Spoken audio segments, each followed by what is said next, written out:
Hello, everybody, and welcome to the third episode of Picture Perfect. I'm your host, Bobby Gross, and we've got a big show this week. In the Heights, big movie that just came out this past weekend, and I've got a very special guest. I've known her whole life, essentially. Big musical people right here for this episode. It's Alyssa Schirm. Alyssa, how you doing? Good. How are you? It's been almost a year and a half since I've seen you. This is the I first time know. I've seen your face. This is crazy. And ironically, I'll be seeing you in another month for a wedding, but not our True. wedding, not our wedding, just to clarify. A wedding. A wedding, yes. This has been a long distance relationship for a year and a half. And then we were just, let's just get married. No, that's not happening.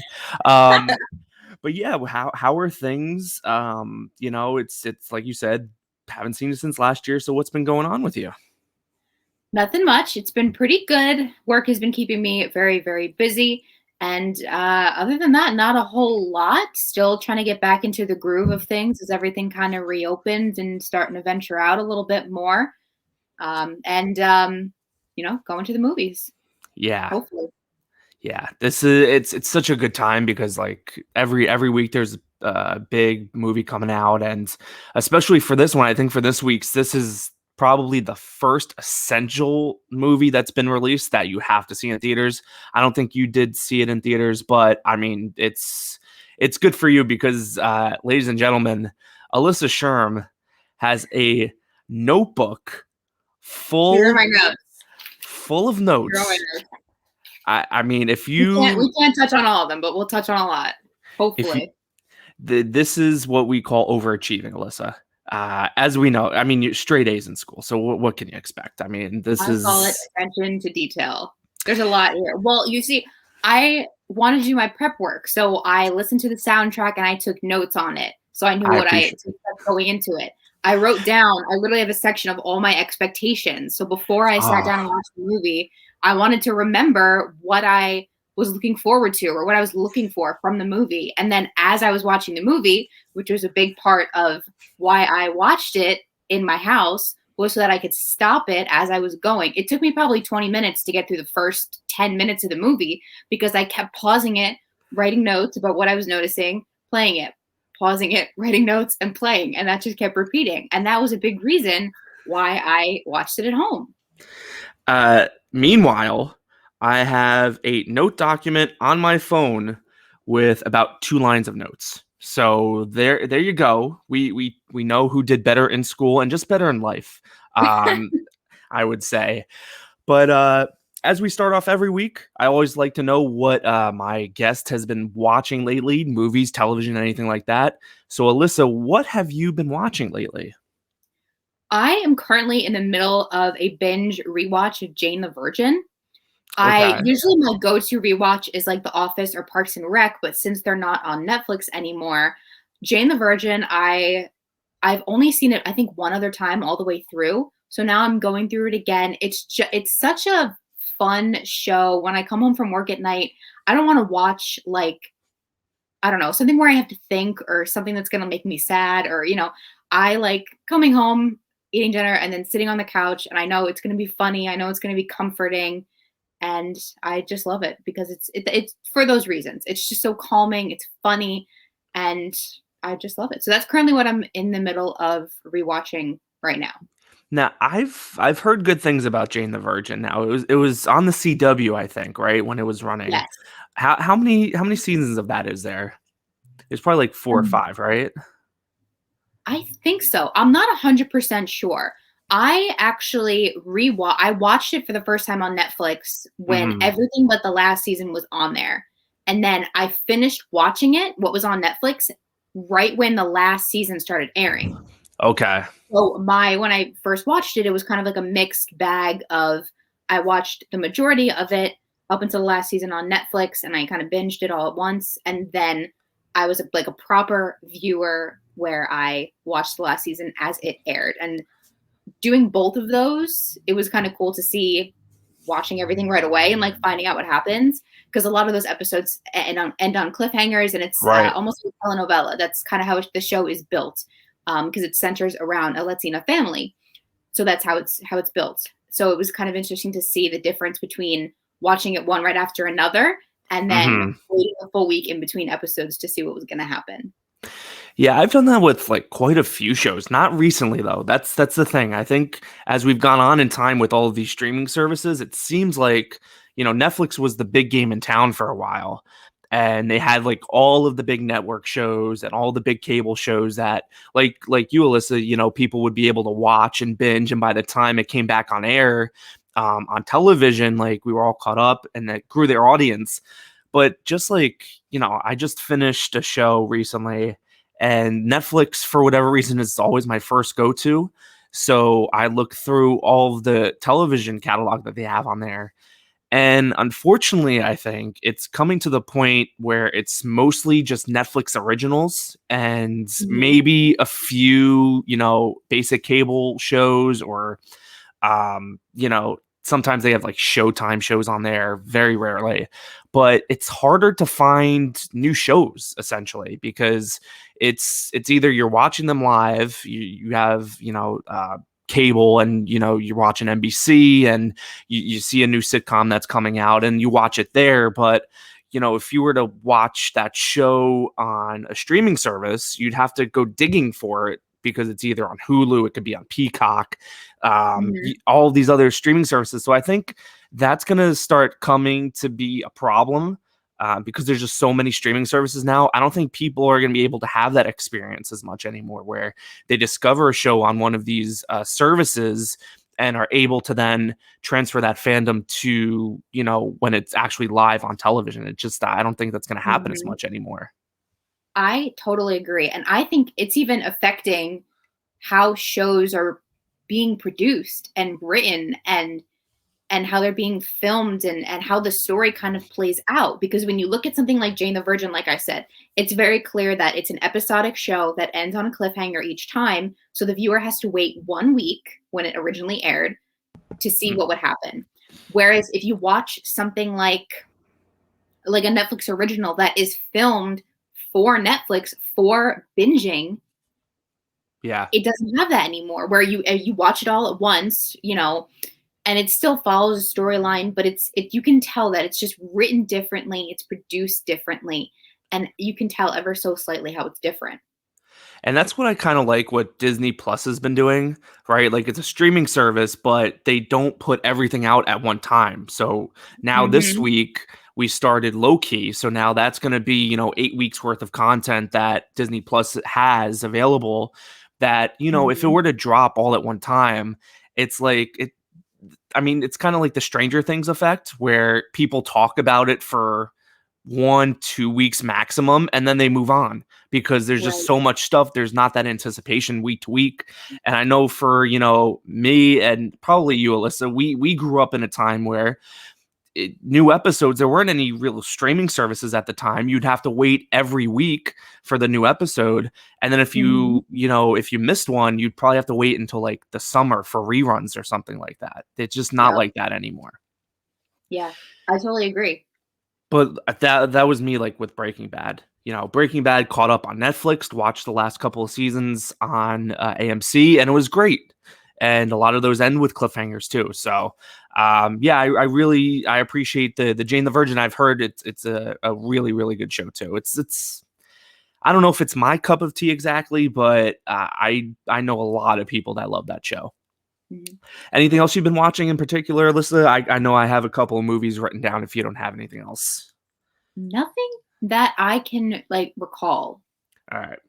So I've seen a couple of things this week, both movies. The first one, I think you'll like it, Alyssa. It's called Plan B. It's a movie on Hulu right now. It's a Hulu original. And basically, it's last week I talked about a movie called Spontaneous. It's like a high school comedy. This one is a high school Mhm. comedy as well. It's coming of age. Um, Mhm. and it's very similar to Spontaneous in a couple of different ways. It's more actually similar to Booksmart, which I don't know if you saw that from a I couple of years haven't ago. yet. Oh, I love that movie. It's got elements of Booksmart and also this other movie that was an HBO Max original from last year, Unpregnant. Kind of like a combination of both of those movies, and it's just so funny. And I think what's been going on lately with a lot of these coming of age movies, younger people are writing these movies, so it feels more true to life. Because sometimes you'll watch some of these high school movies and like this is just like a 40-year-old white man writing about high Right, school that these days, teenager. and it doesn't feel real. And when you also Mhm. have female voices behind these projects, because this was also, I don't know if she wrote it, but it directed by Natalie Morales, who is an actress. She's actually been in a lot of NBC sitcoms and Mhm. guest appearances. So she directed this, and it is just super funny. And I would actually put this up there with Booksmart, maybe even a little bit better. It's just a really nice time. It's like 90 minutes. It's a quick watch. I think you would really like it, Alyssa. It's on Hulu. It's a Hulu original. All right, I'm gonna have to bookmark it for later. Yeah, it's just it's genuine, right? Like, and it's got all the swearing. It because sometimes we have movies like Superbad and all that stuff, and it's just constant cursing. But this one actually, it's real. It has real problems. It says something. It has a message, but it's also just really wacky and crazy. But it's definitely a good like Friday night watch, Friday night hang with Plan B. So that is on Hulu. Definitely check that out, guys. And also on Hulu, I watched it's. I think it might have left Hulu this week. It's a documentary called LA 92. This came out in 2017. It's basically about the Los Angeles riots in 1992 after the Rodney King case. And I got to tell you, this is probably one of the best documentaries I've ever seen. It is phenomenal. The way that they recap the case, but it's mostly about the aftermath, about the riots. And what really hit home for me is that there is so much home video footage, like just people that captured this kind of stuff during the riots, and it's mixed in with some new stuff, but really it doesn't hold punches with what it shows. So you see the Mhm. devastation of these riots, and it just evokes so much emotion out of you. There's one particular portion of the documentary that just it kind of it's more scary than any horror movie that you'd ever watch. It's more disturbing than any other horror movie you'd ever watch. It's a tough movie to watch, but it's definitely something that for our generation we might not be as familiar with the Rodney King case and everything that happened after that, but it should be like up there with documentaries that should be shown in schools because it's definitely important to learn from the past and see this kind of stuff, and it's very reflective of what happens last year.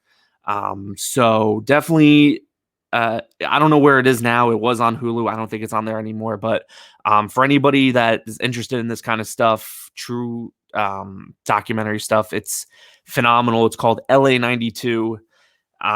Just I was devastated for a few hours. So don't watch it if you're already depressed, because Great. I think we all suffered enough of that in the past 15 months. But Mhm. it's a super super good movie.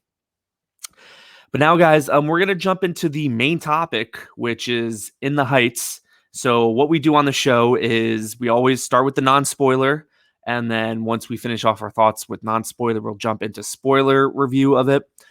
There's time codes in the description if you want to skip ahead to at when we get to spoilers. If you want to just skip to the end of the show, that's perfectly fine with me. But Alyssa, we're both big musical people, right? I feel Mhm. like every time we hang out, somehow musicals get brought up. Like, I know you go to a bunch of shows. I haven't been to a show in a while, obviously, because of the pandemic, but it's just one of those experiences that we both value. So tell me about your experience with musicals. We were both in musical theater in school, right? Yes. Just tell me like what musicals mean to you.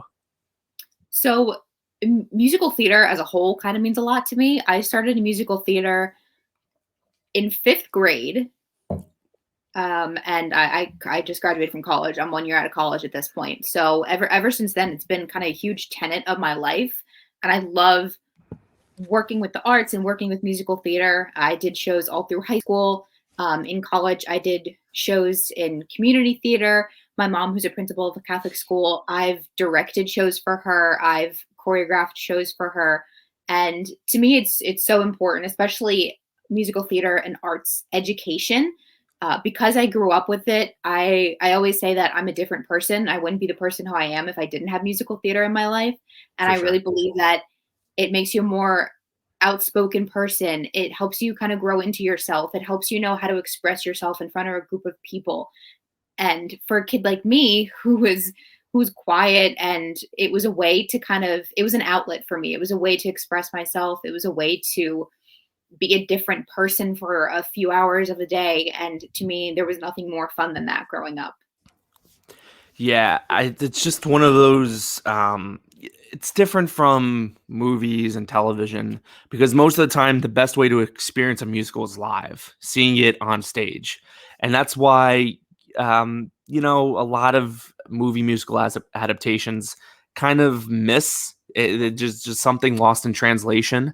But like you, Liz, I mean, musical theater kid in grammar school, didn't do any in high school, but I'm always trying to go to Broadway shows because there's nothing like Broadway. Right. I Mhm. know you know this. You're one of those people that camp out outside of the door. I did. Um, I did do that once. I camped out. It was Valentine's Day at like 5 o'clock in the morning, and the tickets were discounted for one of the shows, and I really wanted to go see it. So I sat middle of February, freezing, and I got tickets. I did get the tickets, and I did see the show. and rough estimate, like how many Broadway shows do you think you've seen at this point? Oh gosh, It's got to be I at would least double digits, right? I would say at least, yeah, 15 to 20, just pure Broadway. And then when you think of like Mayo Pack in Morristown in New Jersey, NJ Pack, in Newark, when you think of all of those shows too, probably like upwards of 30. Yeah, and the Paper Mill Playhouse is also great. I That saw was that was the one I was looking for that I couldn't remember the name. yeah, we saw Beauty and the Beast a couple years ago and it was really really good. And Mhm. I remember like in St. Stephen's, the grammar school that we went to see The Diary of Anne Frank at the Paper Mill Playhouse, which is just the loveliest of musicals. Very I very remember seeing uplifting. that. I don't think I saw it with school, but I remember seeing that. I have the playbill. I keep all my playbills in like a scrapbook, and I have the playbill and my ticket. I remember that, but I don't think I went to go see it with school. Oh man, what a lovely experience that was. Um, but it's just something that the musicals there's always a joy to it, right? Like especially if you see it live. It's a combination of acting, of music, of performance. There's nothing Mhm, like it. So when it came to In the Heights, Lin-Manuel Miranda's debut musical on Broadway, what mhm. was your relationship to this musical before seeing this movie? Had you listened to the soundtrack? Had you seen, I don't think you had seen the musical on Broadway, but what was your Mhm. relationship with it? So I had really only listened to the soundtrack. And it was kind of in my head that before I came on this podcast, I wanted to listen to the soundtrack, and I wanted to, I'm sure there's a bootleg on YouTube somewhere. And I wanted to watch that too, because for me, I wanted to get a full picture of the soundtrack and what that brought. But Hmm. also, so much of it comes from facial expressions of the actors, the sets, the choreography, the blocking, like so much of that is built into the meaning of the show, which I think is a big part of music, love, live theater. Hmm. So much of that is built into it. I never got around to watching it and finding it on YouTube, so I really only ever listened to the soundtrack. And I tried a few years ago. I remember I looked it up on like Wikipedia or something just to kind of find a synopsis of what kind of happens throughout the musical. So I only have a pretty loose understanding. And you bring up a really good point that like so much of the magic of musical theater is that it's live. And that's also something that I love about it is that musical theater, You've got one shot to do it, and you got to figure out how to do it the right way. So to me, it's almost like problem solving where, how are we going to get this set to this set in 30 seconds? Or how are we going to get this person over here and make it believable? Or, how are we going to, we talk about like Frozen on Broadway. How are we going to make Elsa's magic? Those are real Right. problems that need to be solved because you have to do it right then and there. And movies, like you said, kind of takes away from that, where movies, you have the ability to cut to a different scene if something goes wrong. You have Yeah. the ability to have as many sets as you want because you don't have to worry about how many sets you've got in the wings or, behind the stage or anything like that. You don't have to worry about any of that. So I do kind of agree where it's a very different scenario, and so much of the magic of musical theater is that. But I kind of almost liked the movie of In the Heights better because of that. Because In the Heights is all about the barrio. It's all about telling the stories of the people. It's all about the block and telling those different stories. And the first thing I noticed, it's like one of my first notes here, is that in the first 5 minutes, you cut to all of these different people who are on their way to work. You cut to all these different apartment buildings, all these different blocks in Washington Heights. And for a story that's all about those people, you get a fuller picture of that. And that's what it's about. So for me, I almost felt like it was beneficial in this case. Yeah, and this movie is all about community. And specifically, like you said, that one block. And I remember the only relationship that I really had to the musical. Obviously, I'm familiar with Lin-Manuel Miranda because we both are obsessed with Hamilton. Yes, sure. One of us has seen it on Broadway. I'm not going to mention names, but I'll just say I wasn't invited. Um, but I remember because I've always been obsessed with award shows. So I remember the In the Heights year, it was nominated for a Tony that Mhm. they performed I definitely 96,000. I want to say that they also performed the title song. Mhm. But I remember being obsessed with those two songs. But my thing with musicals is I always expect to experience it once, either on stage or in a movie. I don't want to be spoiled by the music. So the only exception I've ever made for this was Hamilton because that music is just out of this world good, and it was Uh-huh. everywhere. What was that in 2016? I want to say 2017, something like that. Mhm. So I try to go into all of these musicals cold as far as the music. And so it's great because we are on different sides of this where besides those two songs, I wasn't familiar with any of the Right, right. songs. And I don't know if that was a benefit, but it definitely didn't hurt because I felt like every song was so good. Oh, definitely, And of course. and I actually, when I was adding, because I'm an insane person, and I have like over like 800 songs on Spotify in a musical playlist. Oh my God. So when I was adding In the Heights music to it, I noticed that from the original Broadway show, there was a few songs that didn't come over to the movie musical Mhm. adaptation of it, but all these songs have that Lin touch, which I enjoy. I just love the way that he creates his music, the certain style of music that he creates and puts out there. I was just completely blown away by this movie, Alyssa. Like this kind of knocked me on my ass. I had been anticipating this movie for forever, so I Uh-huh. kind of knew I was gonna love it, but sometimes you'll fall in love with the music but not necessarily the substance in the show or the movie itself. I would say that this is a damn near perfect movie, a damn near perfect movie musical. I was I just blown I away. I would almost agree. Honestly, I don't know. I mean, like you said, when you listen to the soundtrack beforehand, you have so many preconceived notions and you're going into it with a certain expectation. Whereas if you didn't, you're just going into it and taking it for what it is. It's kind of the same thing with book adaptations. If you read the book before you watch the movie, you're going to go Mhm. in looking for certain things, and there's a better chance that you'll be disappointed in that sense. Definitely. But I couldn't believe like the execution, because sometimes, I mean, there's not even the worst adaptations of musicals to the big screen are still watchable because you have that music that you enjoy. So Mhm. there's a lot of movie musicals that are fine, but they, for whatever reason, the director or just the content of the musical itself doesn't lend itself to a movie. Mhm. This was the perfect combination for me. It gives you that immersion of the world where when you're on stage, I think, and I didn't look up like a bootleg of the show on YouTube or anything like that, so I'm not 100% on this, but I feel like there was limited sets for the show on Broadway. Like it Mhm. was just the one kind of block, and then that was it. They don't really change sets out very often, from what Right. I think.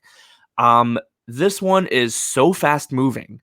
It shows you the entire community, every aspect of the community, right? We go to like the community pool.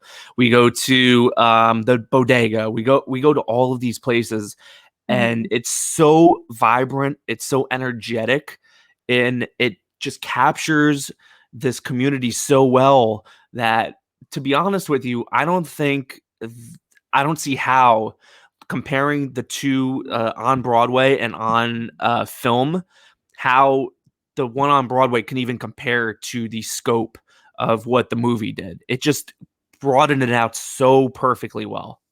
I almost agree because like you said, and even like one of the first lines of both the I think it's the soundtrack and the movie, when Usnavi is talking, he says it's about a city that was vibrant, about that about a city that was energetic. It had music in the streets. There was dancing in the streets all the time. He says that, and you do get a feel for that.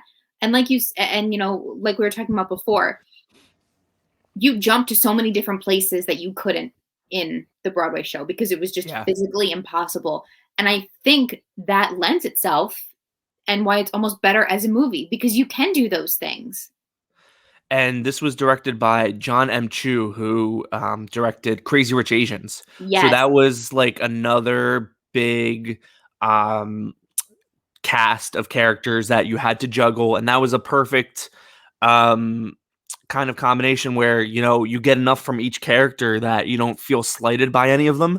It's the same thing here. Like there's so many different plot lines going through, but it all comes together so beautifully.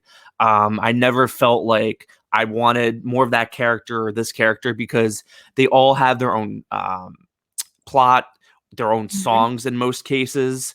Um, it was just so lovely to see everything come together so well. I never felt like, um, I never really wanted this movie to end, because I loved these characters so much. I loved the world so much, which Mhm. is kind of weird to say because it's right across the Right. river from Right. us. Right next door, So basically. yeah, so we could. I mean, I don't think they're singing and dancing in the streets constantly like in this movie, but it would definitely be an experience to watch this movie and just live in it, because that's what I wanted. I just wanted to live in this world. Definitely. And I think John Chu is very good at that. And honestly, I don't think anyone else could have directed this movie as well as he did. Because when you compare it to Crazy Rich Asians, like you were just saying, it's the same thing. It's almost an ensemble cast, but you learn about each character. Each character is developed, each character has a story, and at the end, each character has closure in their story. And you feel like you grew with them and you got to know them and you learned them as a person and you're truly immersed into this world. And the other thing that John Chu does, Crazy Rich Asians, along with In the Heights, it's about culture. It's about Absolutely. appreciating the culture and showing the people who are not part of that culture what it means to them. And I feel like I said, those two movies, I truly don't think anyone else could have directed either of them because there are so many small details about the culture and drawing out an appreciation for it. And they mimic each other in that way so, so well. Yeah, and a lot of times when you go from stage to screen, it just doesn't bring the same kind of energy. Um, there is so much energy in this movie. All of Mhm. the big production numbers are beautifully choreographed. You can And huge, feel so many people. so. I mean, and we'll get to this, but it's just I couldn't believe the precision in the editing sometimes, where it would just go with the beat and make sure Mhm. that it was constantly cutting to all these different people just having a great time. And I think you're absolutely right, Alyssa. It seems like there's not that many directors that know how to capture a musical on film. I mean, Mhm. Disney pretty much uses Rob Marshall for everything because I don't know if they can find anybody else, Right. right?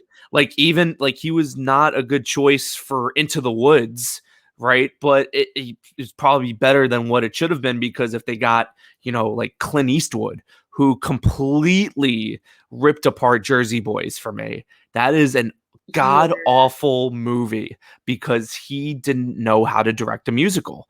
He tried, Exactly. but it was bad. So I think you're absolutely right, Alyssa. I can't see anybody directing this movie except for John Chu. But I also want to shout out a couple of cast members. First, Melissa Barrera, who plays Vanessa. She's a star. Like Absolutely. she commands the screen. Honestly, she kind of overshadows Anthony Ramos in this movie in some points.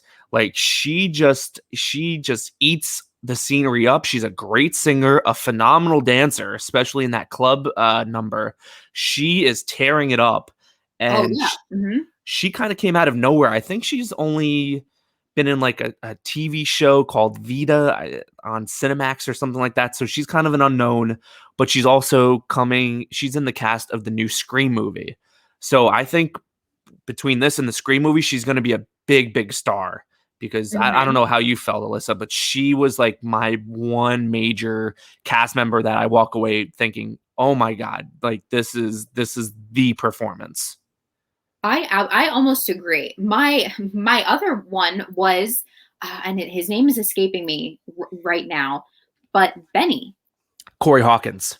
Corey Hawkins. I Yes. loved, loved, loved him as Benny. When you listen to the soundtrack, my vision of who Benny was as a person, his personality, his demeanor, how he acts, totally different than what was in the movie. Yeah. Almost, he took it to a whole nother level, a whole nother, just a whole nother level where he was so lovable and goofy, and I just loved it. Yeah, that because in the original musical, Christopher Jackson plays Christopher Benny, Jackson, also a Hamilton alum. and also the Mr. Softy guy in this movie. So Oh my God! he, Wait, really? yes, that was him. I didn't notice that. Yes. Also, Lin Manuel was the Piragua guy. I didn't enjoy Yeah. that. We'll just say, Well, not that I didn't enjoy not. it, but it was just, I don't know I how I think. felt about it. I Anyway, think. continue. That was my sidebar. Yeah, I think that was like a studio note. Like, Len, it's your musical. We kind of want you to be in this movie. I don't, Yeah. because I think if it were up to him, he would be like, you know what, I'm fine, just like producing. I think they were like, well, you know what, you're probably the You're biggest star, so we Yeah, have to but have you're you in this forgetting movie. that Lin-Manuel cast himself in The Heights and in Hamilton as the lead of both. Okay, that is fair, You're but forgetting that. but okay, that is fair. However, he wrote and did all this the music and the book and almost that like he knows how to deliver his lyrics the best, right? Like people do it That's true. better, but he knows the pacing of it, he knows everything like that, so I'm not going to blame him for that. But I don't, because to be honest with you, I don't think he really fit in this movie. I agree with you. I didn't think he was bad at all, but it just felt like, okay, that when they made the deal to make this a movie, like, okay, Len, but you gotta be in this movie because we Yeah, have to sell I it. agree. Um, But so Melissa Barrera, phenomenal.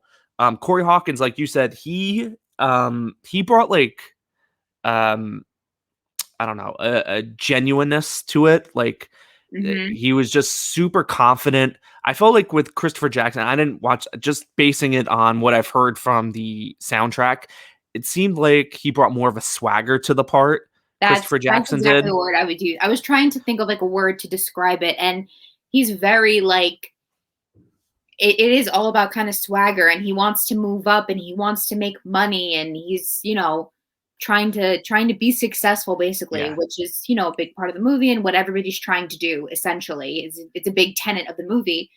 But like I said, he just brings such an authenticity to the character, and like you said, genuine, funny, goofy, and even like I feel like Anthony Ramos brought out like the goofy in Usnavi too, Yeah, for because sure. Usnavi is definitely, if you listen to the soundtrack, he's a goofy character, and you know that from listening to the soundtrack. But I feel like Yep. it was even on a whole nother level with Anthony Ramos. The one thing I will say though, I don't know how old Lin Manuel was when they did In the Heights and he played Usnavi, but to me, Anthony Ramos felt younger. It felt like they aged him down.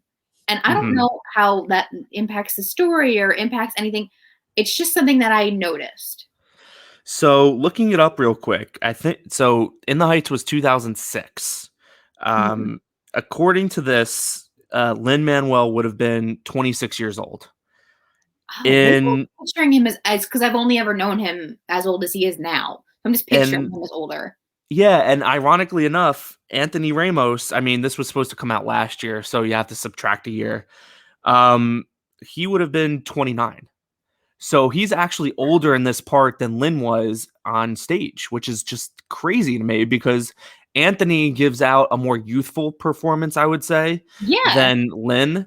Um, and he also just looks kind of younger in the face too. Yes, definitely. I Um, mean, there's a reason he played Hamilton's son, and in yeah, Hamilton. yeah. Maybe that's also why I'm picturing him as younger than he actually is. That could be it too, but I love everybody in this, and also an actual like newcomer was from Leslie Grace, who played Nina. Nina, yes. She was great, not as good of a singer than the original Nina in the stage production, but she brings a sweetness to the role. Like she is just she knows what she wants. She's not happy with what's going on at school. She realizes what her father is trying to do to her, trying to push his dreams onto her. I thought Mhm. she was great too. Like pretty much the two lead females in this, phenomenal. I think they're gonna go on to huge things, either on Broadway or on the screen, because they are just they command all of their songs, just absolutely fantastic stuff. I agree. They're both such huge presences, and even with a character like Nina, who's really not supposed to be a huge presence, she is more shy and more reserved and more, when we meet her, she is, having problems and she is quieter. And then when we meet Vanessa, it's upbeat. It's, when we look at, they're two different songs.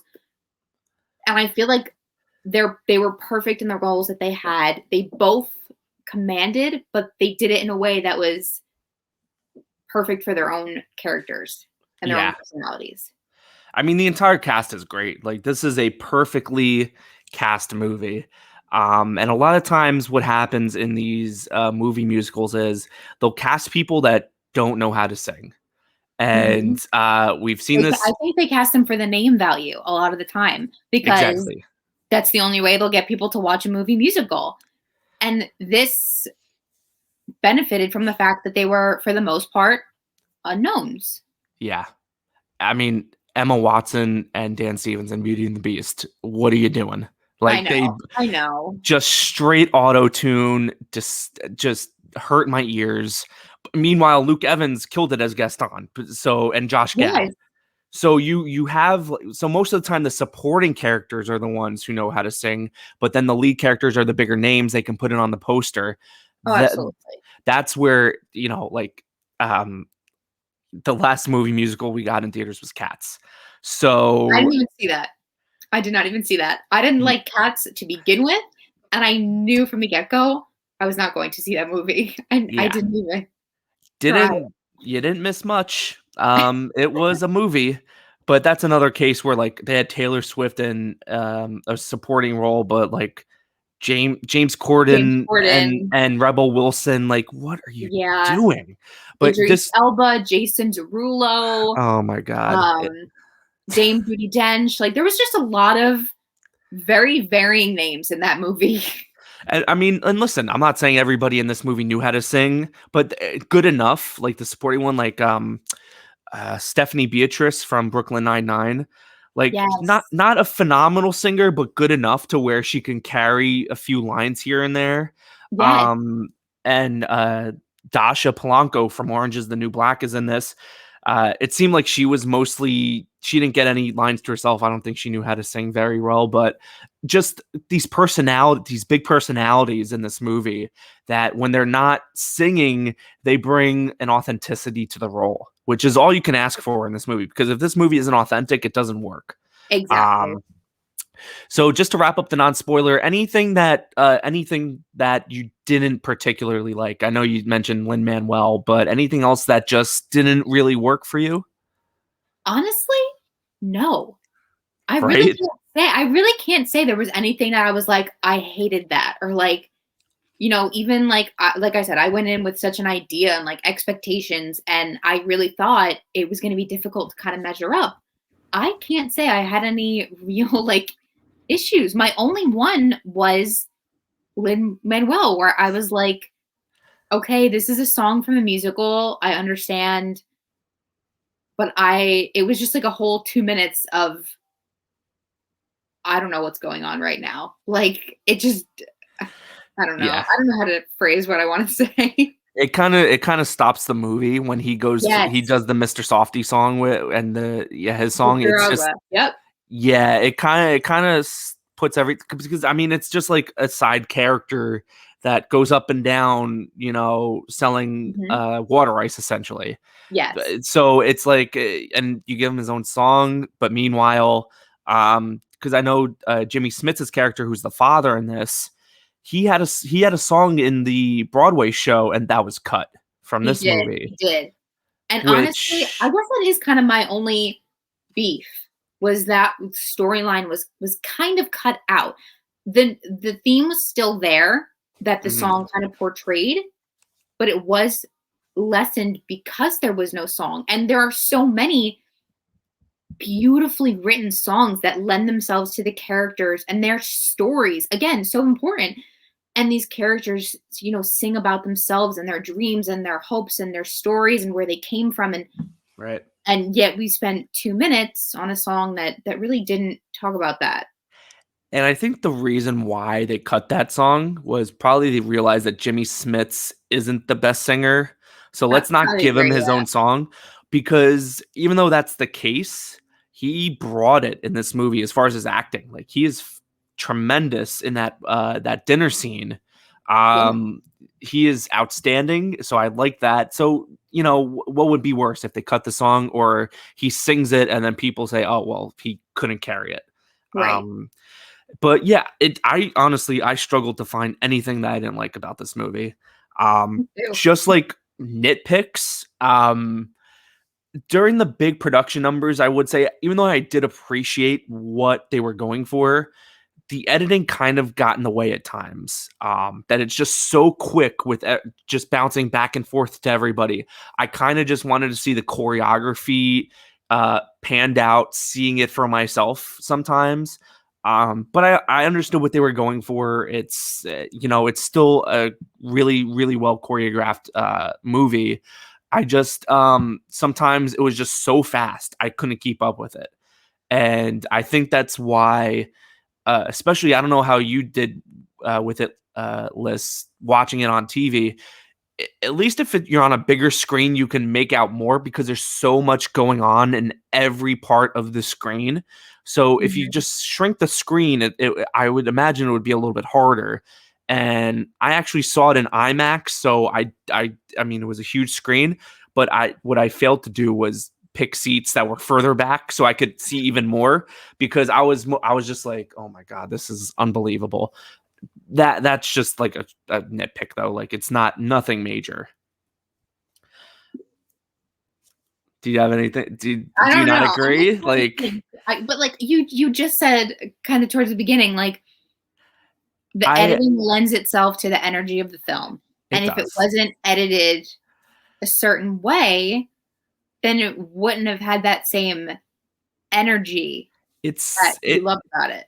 Yeah, it's just like it's conflicting for me. Like, I think at some points it works, and at some points it's a little bit too much. yeah, that's all I'm I saying. guess if Like, you wanted to find a middle ground, you could say that. because the older, especially the older movie musicals, they would just show everything, like barely any cuts. They wanted to show off the dancing and the singing for as long as they could. So the bigger studio movie musicals. So, and but I totally understand, like, this is, a 21st century musical. Mhm. It matches the beat, which is great. So I understood it. It just, a couple things here and there just didn't work for me entirely. Um, and then the other one is the sun goes down song towards the end of the movie.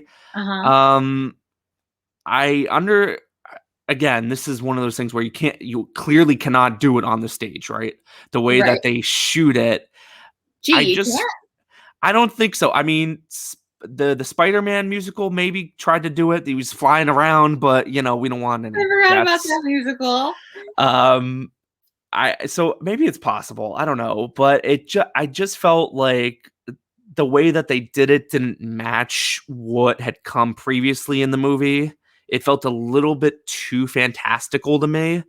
Um, but I mean, I get it, because they probably felt like this song needs a little bit something extra.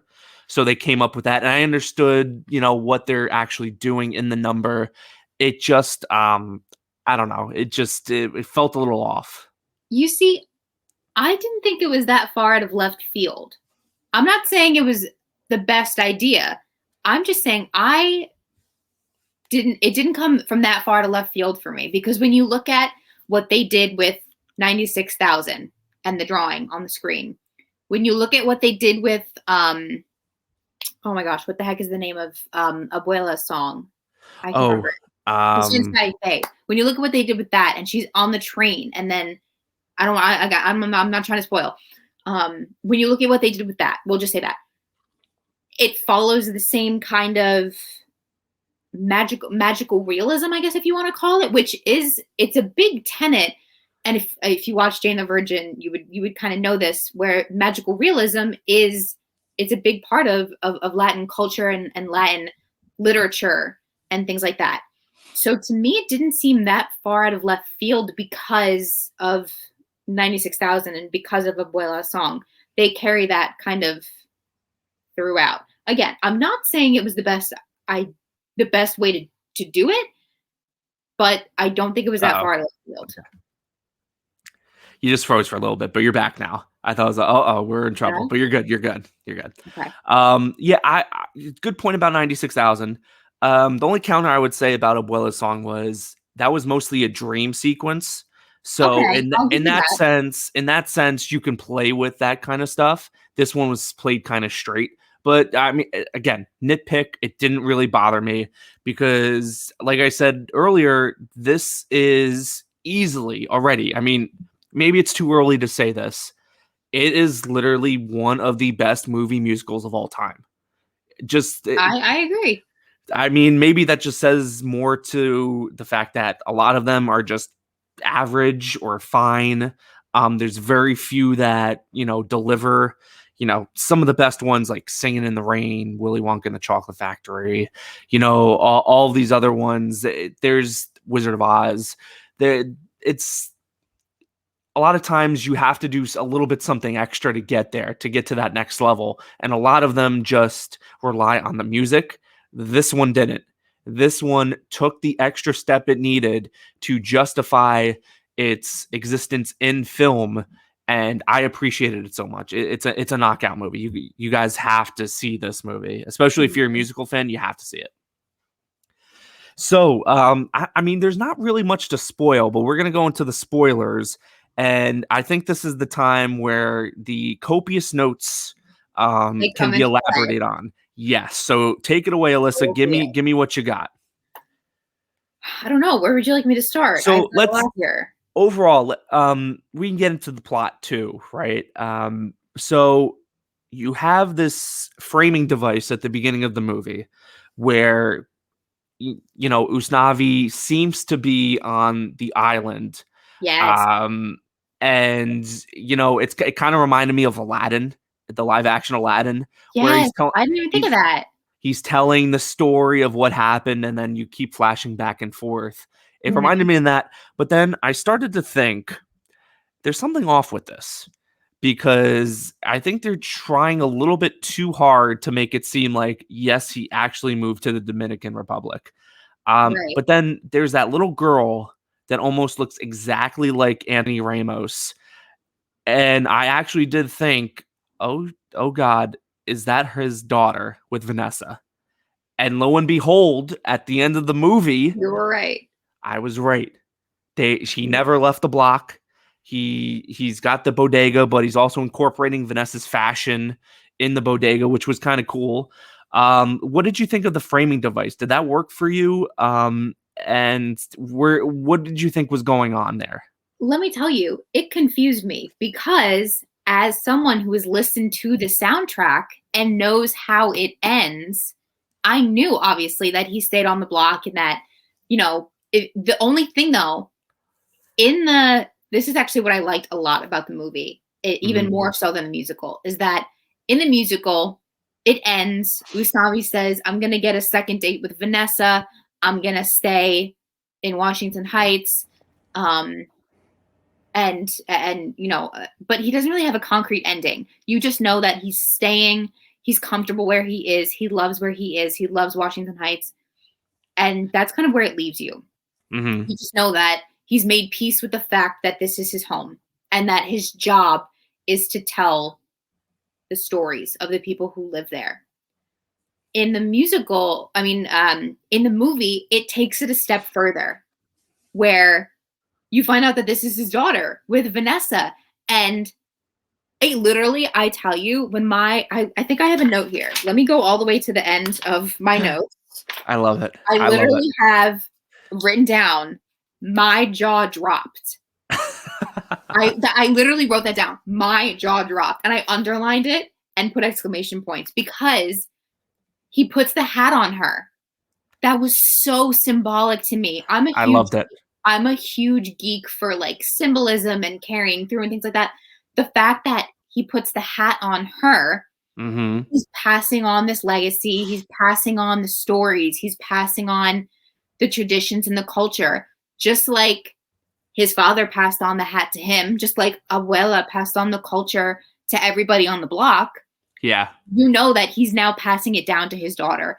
And that's where it took it so much further for me. And that's why I loved it so much more. The other thing, Usnavi, right from the beginning, directly addresses the audience. Yep. He, Breaks the fourth wall. yes, he breaks the fourth wall right away. And his daughter does that too. Yeah, it was So great. you know when Usnavi is talking to you that he's narrating, he's telling this story. Hmm. And he's going to tell you about the culture and about the people. And his daughter does the same thing. So you Yeah. fully understand that one day she is going to tell the stories. She is going to pass on the culture just like her father did, just like Abuela did, and just like his father did. I literally wrote, my jaw dropped. And I was like, I literally wrote, the legacy is his kid, because Yes. it's another theme in Hamilton. Hamilton is all about legacy. What legacy do you leave behind? Hmm. What is a legacy? It's a seed that you plant and you pass on. Yep. And it's mimicked in the Heights. Not as prevalent, but it's there. And It set the stage for Hamilton for him to develop it more for that show. yes, definitely. And this was a concrete way to show this is how you pass on your legacy. This is how you pass on your culture and your tradition. And it took it so much further for me, and I loved that about it. It was so beautiful, and the way that Beautiful aside. the bodega it goes from the island to the bodega, it just slowly transitions into, it Yes, changes everything. That this is something that you can only do on film. That wouldn't translate it on wouldn't stage, translate. Mhm. which adds to the genius of John Chu here, that he would realize we can do something here where you felt unsatisfied by the stage ending. Let's do something a little bit different and kind of give it a Hollywood ending in a sense, but Mhm. also just pay off everything that we had seen throughout the movie. I thought that was phenomenal. It was great. Loved, loved, loved that. And now, as far as because I don't know how it goes in the musical, but they definitely did something with Sunny in this movie that Yes. I feel like they probably changed some things from the musical, No. with the dreamer aspect of his story. Yes. So do you have anything on that? I would love to hear about So, what. because I don't actually know the nitty-gritty of, like, the dialogue and the character stories, I only know what I've heard in the soundtrack, and the soundtrack doesn't go into that. We know Right. that Sonny is all about he's against gentrification, and he wants to improve housing and improve education and improve the block, and very much so the activist that he is in the movie. And this was in 2006, where I mean, who was really having a spotlight on this kind of stuff way ahead of his time? Exactly. And one of my expectations that I wrote going into this movie, I fully expect they'll amp up Sonny's activist themes and storyline in light of recent events. Yep. And they did. They definitely, definitely did, because I don't know how much the musical went into that and establishing Sonny as undocumented, Hmm. but I really like how they brought that in, and I really like that too. It's definitely not as prevalent in the musical, I don't Yeah. think. And they added this whole nother layer to his character, and you understand why he's so passionate about the issues. Yeah, that's one aspect that they updated for the movie that I really liked. There was also, a couple of obvious lyrics that they updated from the stage to the screen. Mhm. Um, so that was one improvement that I did like. I loved the scene where Usnavi goes to Sonny's dad. Sonny's dad. Do you know who that is? I Who don't. played Sonny's dad? I You're don't. not going to believe this. It's Mark Anthony. Oh my god, I saw his name in the credits and I was like, "Who did Mark Because Anthony play?" didn't he had an ending song in the credits, right? Mark Anthony. He put like one of, Oh, because maybe. I don't know. when I was walking out, it sounded like Mark Anthony, but I was like, is that Mark Anthony just in tattoos for no apparent reason? This is his only scene in the movie, and Yeah. he is phenomenal. This, like, I don't think he's ever acted before, and he was so good in that scene. Mhm. That came out of nowhere. I was like, Mark Anthony, what? That What's going was on? definitely out of left field. That a welcome surprise. I love that. Um, so as far as the music itself, what were a couple of the standout numbers to you? Was there, because for me, I mean, the title song in 96,000, great, right? Um, I got really emotional over Abuela's song. Oh, I She absolutely do. And you know what? The timeline's a little different than the musical. Okay. In the musical and Hmm. the soundtrack, Abuela's song is earlier, and Huh. she ends her song by saying, "What do I do with this winning ticket?" So you know that she has it. Ah, And okay. then she goes and Usnavi knows. She tells Usnavi, who then tells Mm. Sunny, So and that's a they big know about change. it. They know about it. And then she passes away. And then that all happens later. They Yeah. flipped it to where they left it out of the beginning, because it's like one of the very first songs that Yeah. happens in the soundtrack, or in the musical rather. Wow. They switched it to where, as she's dying, Yeah. You find out more about her story, but you still don't know that she has the ticket. I really like that change. I think that works a lot better that in that sense because You I think mean so? I have oh yeah, because number one, you know, it keeps you in suspense because when 96,000 is over, they say that nobody knew who cashed in the ticket because nobody came forward. You Right. kind of I never, like I said, I didn't know the stage show, so I didn't Mhm. know. I It knew. comes right after 96,000. And you know what? To me, I don't know how I felt about that because 96,000 is all about their dreams and what they want, what they would do if they won all of this money. And so many of their Mhm, dreams are dependent on having all of this money. A lot of their mhm, dreams they wouldn't be able to obtain unless they had this money. And then you hear all about their dreams and everything that they want. And then it goes to Abuela, who says, all my life I've had patience and faith. That's how I learned to live in this country with my mother when I came here as a child. I've tried to have patience and faith just like she told me, mhm. and I won the ticket. And to me, that translated into, if you have patience and faith like Abuela, good things will happen to you. And that is her hope, and her dream came true because she was patient and because she had faith. Whereas everyone else just, they're hoping for the best. They just want to win the lottery and get Yeah. money and get their dreams. And they're just thinking about that. But Abuela says, no, you have to have patience and you have to have faith. And then good things will happen to you. That's an excellent point, Alyssa. I think just for the way that Pe I mean, obviously, you know that it's gonna be answered at the end of the movie. I don't think they would have that big musical number and then nobody cashes in the ticket. So Right. Because then who knows? Yeah.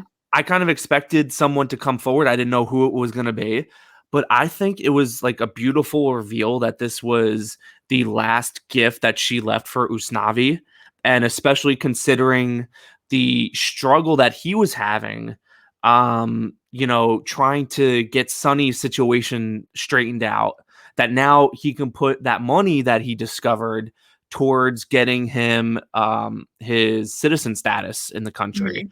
I thought that was just a knockout. I thought that was incredible. But I totally understand your point of view. I think both work equally, honestly. I And agree. you know, that's definitely one change that doesn't uh, you know, affect the film in a negative way. Where you know sometimes decisions are made from stage to screen where they switch things around and it doesn't work. I think that one works either way, and it differentiates itself enough that you appreciate the decision in doing a little bit something different with the show.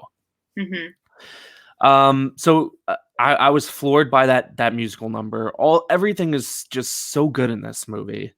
Um, did you have another standout and also the well maybe if you mentioned it, but any other standout numbers in this film? So I loved the one song that like gives me chills even when I listen to it on the soundtrack is oh my goodness, I gotta find it. Is some ASMR stuff just flicking through all those pages. I love it. Huh. It's, I think it's Blackout where they sing Look at the Okay, yeah, Sky. yeah, yeah. Yeah. And I love that. Like that, just that musical sequence just gives me chills, like just thinking about it and listening to it. And to me, it almost made me cry because Yeah. they sing, we're powerless. And it's very clear that obviously it has a double meaning. We're powerless and they feel Right, powerless. right. But they light these fireworks and they create their own light. They create their own power. And if you notice, they say that they're powerless. They go to Mhm. this rally and they hear stories of these people who are being profiled and they're powerless. They feel Right. powerless. Mhm. And then it goes into Carnaval del Barrio where they take pride in their flag, the bandera, and they talk about their traditions and they dance and they sing. That's when the power comes back on. That's when they feel powerful, Interesting. Yeah. is when they take pride in their flag and their culture and they admit it. they say this is what makes us strong. This is what makes us a community. Yeah, This party that we're having, and acknowledging who we are. Immediately after that song ends, if you noticed, that's when the power comes back on.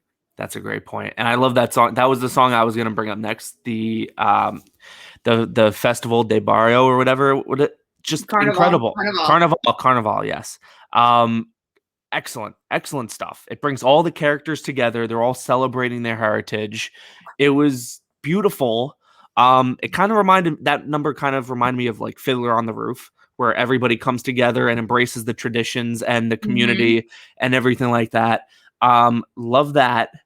And also just there's four big musical numbers in this: 96,000 title song, Carnival de Barrio, and then the club song.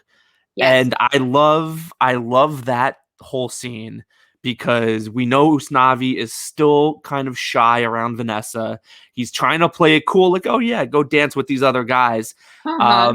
And then she does that, and that one, that number reminded me of oh god, what was it called? A Lot of Living to Do from Bye Bye Birdie, where they're kind of like in a weird spot and she's trying to make him jealous, he's trying to make her jealous. Uh-huh. So that gave me those vibes. But I mean, just I can't stress enough like the amount of energy and fun that this movie has. It's infectious. You feel it through the screen. And I think that's why I mean, if you can, please go to the movies and see this, because especially if it's a crowded audience. I didn't see it with, a ton of people in the theater, but I'm sure if it was a full house, the vibes would be off the charts for this movie. Absolutely. And it's so much fun. And that's why, it's one thing when you see a movie and you acknowledge its greatness, right? Like you can acknowledge, like, you know what, that was a great movie. It did this and that. For movie musicals, it hits another level because typically with movie musicals, it gives you an energy and the music and the choreo. There's just more around it that makes you emotional. There's so much emotion that goes into movie musicals that it kind of gives you a different kind of joy than if you were to like another movie like I don't know, John Wick or something. You can say, "Oh, that's a great movie." And also John Wick also mentioned in The Heights, just letting I didn't mean to do that, but just saying there was a reference to John It all Wick. comes full circle. It does. There's a difference in enjoying that movie and acknowledging it's great, and enjoying and acknowledging that this movie is great, because it gives you a different kind of happiness. Because Mhm. just what it does, it just gets you so emotional. Like you want to be there. I never want to be in John Wick's universe. Never in a million years. Please God, Wait, no. you're telling me you don't want to be in John Wick universe? No. No. I would not last. I would be the first one. I can attest. I can attest to that fact. You would not. Yeah. Sorry to break it to you. Um, this movie just put me on another level of happiness, right? And especially after what we've been going through for the past year plus, it was so nice to watch a movie that just embraces the fun and embraces life and embraces community.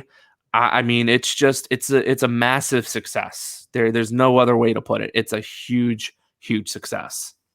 I totally agreed. Even you're talking about, it's all about life and it's energetic, but even more so, it covers the downs too. It's about the ups and the Yeah, downs. And yeah, when you're down, you find consolation, you find peace and happiness in your community.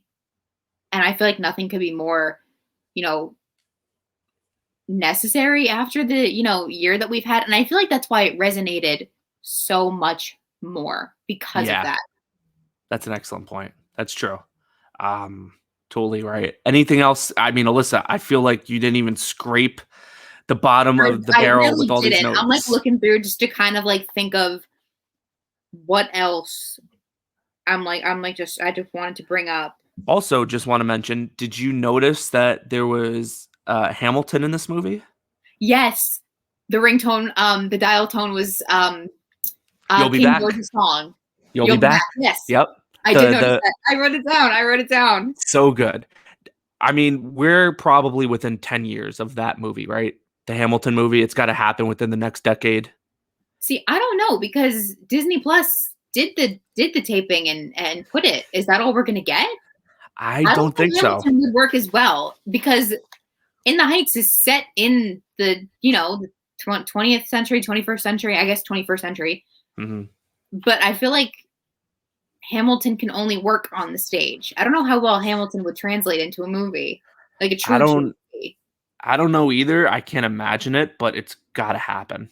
I mean, it's one of the most financially successful musicals on Broadway of all time. Of all time. We're getting, I mean, who knows when it's going to happen, but a Wicked movie has been I in was gonna say, well, development we're getting Wicked. You never know.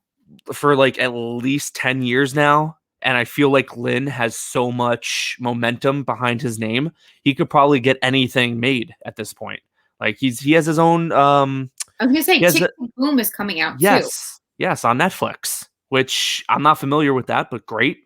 And he's also directing that as well. So maybe, that's the thing. Like Hamilton becomes a movie, but he directs it because he knows it better than anybody else. I don't know.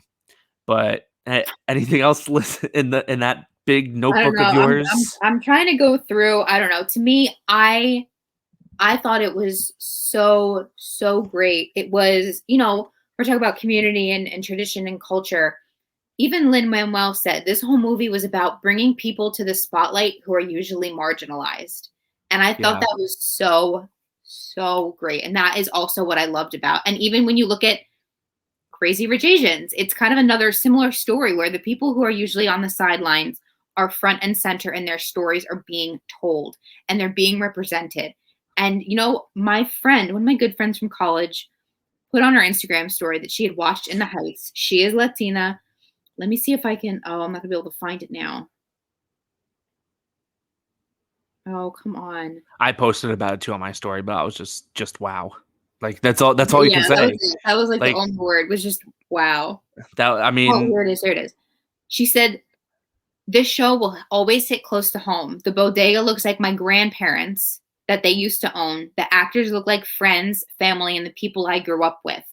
Go see this movie, even if you don't know all the actors or if you don't understand the Spanish that's spoken throughout, you will still like it. I'm beyond yeah. thrilled a film with this level of representation exists on the big screen." And to Mhm. me, that's got to be the best part because, like you said, more and more, and I feel like even more so as we, go into, the future of storytelling, that's what people want. Yeah. People want to be represented. People want to collect different voices of other cultures and other people. And that was so hugely important for me was that it's representational and it's not only representational, it's celebrational. And that was Exactly. a big part for me. Excellent point, Alyssa. And I love that too, what she made. Like, there's a lot of Spanish in this movie. Had no idea what they were saying, but I didn't need to You didn't need to. because you didn't Exactly. need, there was barely any subtitles for what they were saying. And like you said, it just celebrates the culture. And, you know, it, movies are at its best when it celebrates everybody. You can only see the same movie so many times and diversity is needed, like it just for for the medium itself. Like you do one thing so many times it gets stale, so when Mhm. something like this comes along, it changes the game. And I think after this movie, John Chu is a superstar director.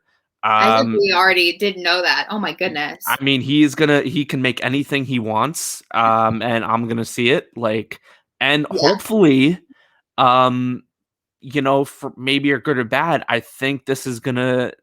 I mean, unfortunately, the box office was what it was this weekend. It wasn't a big success financially, but hopefully, this brings about more creatives getting involved and making these big screen musicals that aren't phoned in, that they have a Mhm. genuine connection to, that they can bring something different than just relying on the music itself to carry the movie. Mhm. And I think it's gonna be a situation where it's looked back on, and it, in a few years, it's going to be a cult favorite, even if at the time it wasn't appreciated. It didn't make the most amount of money in the box office, or it went kind of under the radar at first. But in the few years to come, when we look back, it becomes a cult favorite, and it becomes people's go-to, like, I'm thinking of like the one thing I kept thinking back to was like West Side Story, where that's like the closest Yeah. thing I could kind of compare it to, where I can't think offhand of how West Side Story did in when it came out in theaters. I think it was a major success, but it's just like nowadays. I mean, It's it's a we're it's a getting West cult Side favorite. Story, but Yeah, we're getting West Side Story, and unfortunately, what's going to happen is I think this is something where even if West Side Story is remotely good, that's going to be the movie that gets the most attention. The movie musical that's going to get the most. In the Heights is just, I don't know. I have a bad feeling that this is just going to be forgotten when awards come around, because to be quite honest with you, this deserves everything. Like it's best picture, best director, act, whatever. Everything in this movie is near perfect, and I don't know of I don't know how this movie doesn't go down as like at least a top 10 movie musical of all time. It just nails everything about it, every element that you could ever want. This movie has it. So please, guys, check out In the Heights. We've gone on for an hour straight about just In the Heights. So I guess it's time to wrap things up. But Alyssa, thank you so much for coming on the show. I anytime. I couldn't imagine talking about this movie with anybody else except for you. It was a pleasure. Is there anything that you have to plug? Anything at all that, what's going on with you at all? Not particularly. I can't say there is. Watch Mad Money, I Watch Mad guess. Money on CNBC with Jim Cramer. Watch Squawk on the Street, 9 a.m. to 10 a.m. every morning with Jim Cramer. That's about it, right? Blast. Low key, I love it. You can find the podcast on the show on YouTube, on all major streaming podcast platforms: Apple, Spotify, Google. Follow the show on Twitter at PickPerfectCast. Spread the word around, people. I mean, Do it. I am loving doing the show every week with different kinds of guests. And this is honestly, this might be the best one, Alyssa. So I loved. I'm flattered. It's I can't been believe it. it's been so much fun.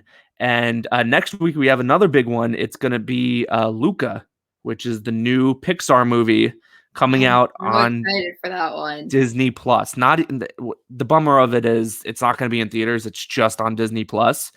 Because I have a feeling that it would just look incredible on the big screen. But that'll be next week, and I might have a pretty big guest for that show. Still not confirmed, but definitely you'll want to make sure that you follow that Twitter to keep updated. But again, thank you so much for being on the show, Alyssa. Would love to have you back. And until next week, thanks for watching and listening. Bye, everyone.